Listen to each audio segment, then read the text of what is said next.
सलाम नमस्ते। नौजवान एकता कमेटी की तरफ से आज़ादी की 77वीं सालगिरह मुबारक हो। अपनी कमेटी के परिसर के सामने लहराते तिरंगे को देखा तो सोने की चिड़िया याद आ गई जो अब आज़ाद हो चुकी है। आज़ादी मिलने के पीछे की दास्तानें याद आ गईं। वो लाठियां याद आईं जो आज़ादी के मतवालों ने खाई। वो कोड़े याद आए जो कभी न मिटने वाले निशान दे गए और आखिरकार हम आज़ाद हो गए। अब तो हमें आज़ादी की आदत पड़ गई है।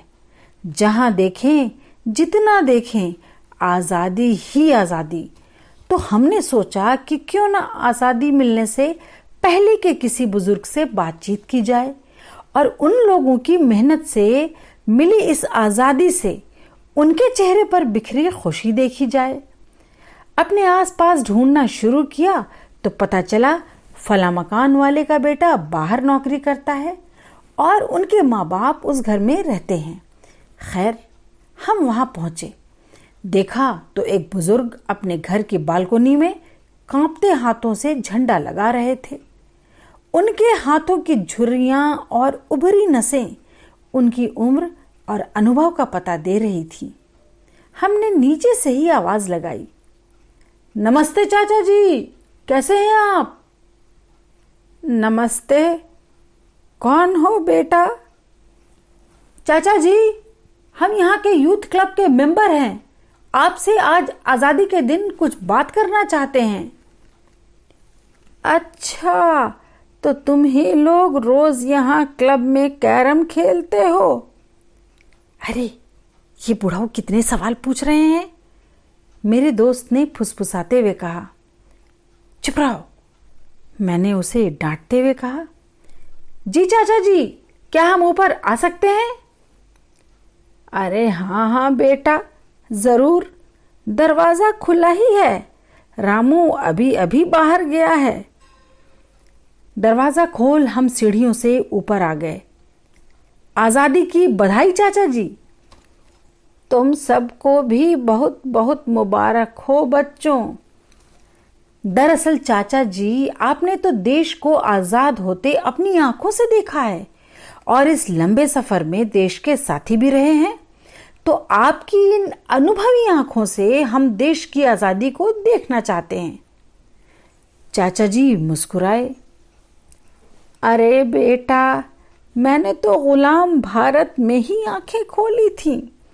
आज़ाद भारत को तो अपने सामने मैंने बड़े होते देखा है, बल्कि साथ साथ चले हैं हम दोनों, सुख दुख मिलकर बांटे हैं। तभी तो हम आपके पास आए चाचा जी। सही है कि हम दोनों खूब फले फूले, बहुत खुशियां देखी, पर बुरा मत मानना, मेरी तरह देश की भी कुछ झुर्रियां हैं जो मुझ जैसे बूढ़े को दिख जाती हैं। चाचा जी, आप अनुभवी हैं, आप अपने अनुभव साझा कीजिए ना, मैंने अनुरोध करते हुए कहा। ठीक है, चलो देश की आज़ादी को मेरी नज़रों से देखना शुरू करते हैं। अब यहाँ एक बात का ध्यान रखना कि मेरी बातें देश के लिए 100% लागू नहीं होती, पर जहाँ चिंगारी होती है वहीं धुआं उठता है। बस यही हिसाब किताब है। एक मिनट, जरा पानी पी लूं।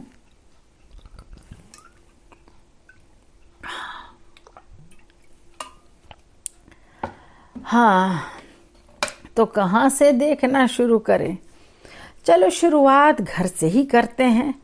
जैसे चैरिटी बिगिंस एट होम, वैसे आज़ादी भी बिगिंस एट होम।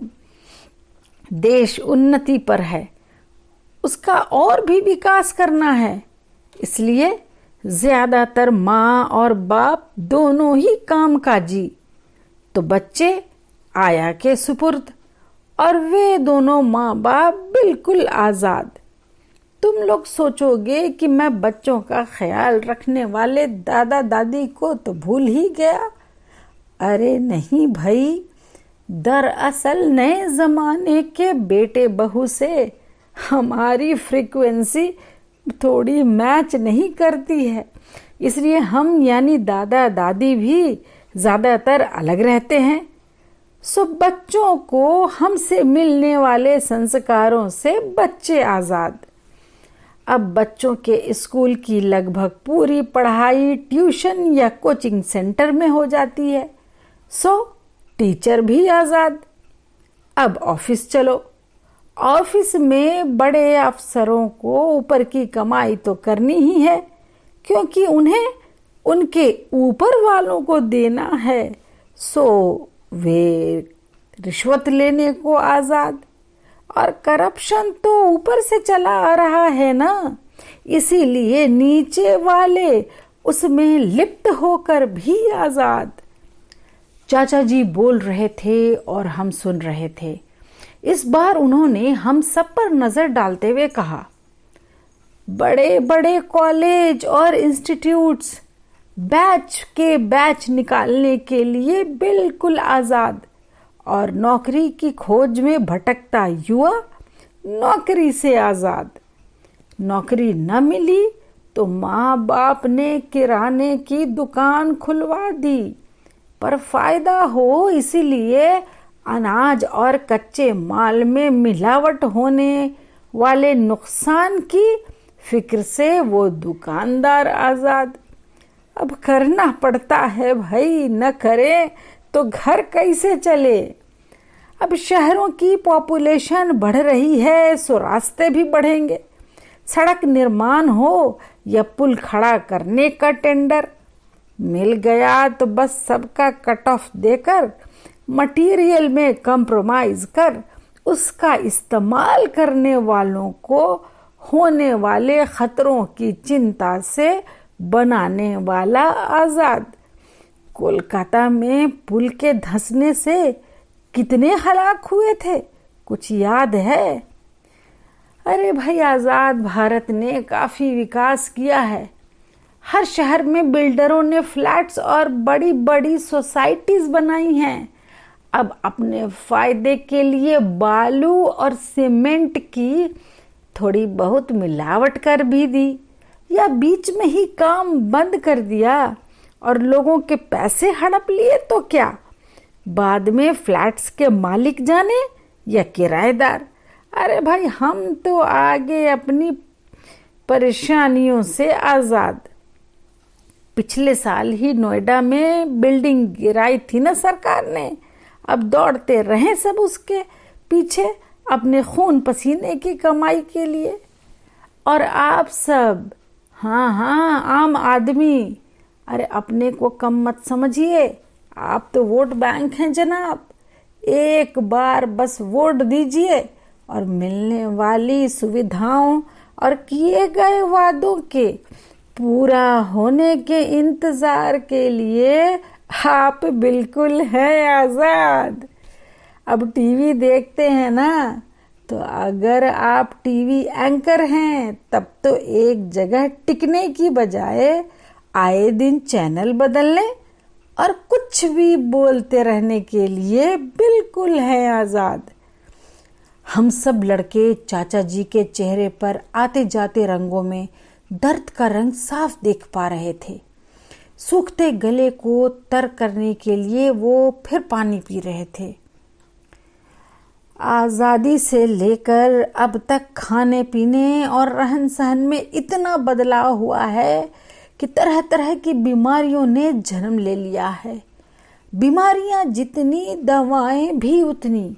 ये अलग बात है कि बेचारे बीमार पर शिकंजा और भी ज्यादा कस जाता है, क्योंकि 30 पैसे की दवा को 1 रुपए यानी 70% ज्यादा दाम में बेचने के लिए दवा दुकानदार है बिल्कुल आज़ाद। मैं तो दुआ करता हूँ कि कोई नई बीमारी ना हो जाए, वरना पेंशन कम पड़ जाएगा और बेटे के सामने हाथ फैलाना पड़ेगा। चाचा जी बोलते जा रहे थे और हम सब उनकी बातें सुनकर समझने की कोशिश कर रहे थे। बेटा बोलता है कि कनाडा मेरे पास आ जाएं, यहाँ सीनियर सिटीजन का पूरा खर्च सरकार उठाती है, पर मैं कभी ना जाऊं पराए देश। अरे इसे आजाद करने के लिए लाठियां खाई थी हमने, इसे तो हम भारत माता मानते हैं। अब माँ चाहे थप्पड़ भी मार दे तो बुरा थोड़े ही ना मानता है कोई। अरे हम तो बस यही सोचकर खुश हैं कि हम आजाद हैं। चाचा जी बोल रहे थे और सकते में आए हमारे कानों में उनकी आवाजें जैसे दूर से आ रही थी। कुछ बात है कि हस्ती मिटती नहीं हमारी, सदियों रहा है दुश्मन दौरे जमा हमारा। सारे जहां से अच्छा हिंदुस्तान हमारा, हम बुलबुलें हैं इसकी ये गुलसिता हमारा। हम बुलबुलें हैं इनकी ये गुलसिता हमारा। जय हिंद। 77 साल बूढ़े की झुर्रियां तो देख ली आपने, पर इस बूढ़े देश की झुर्रियों को मिटाने की कोशिश कीजिएगा जरूर।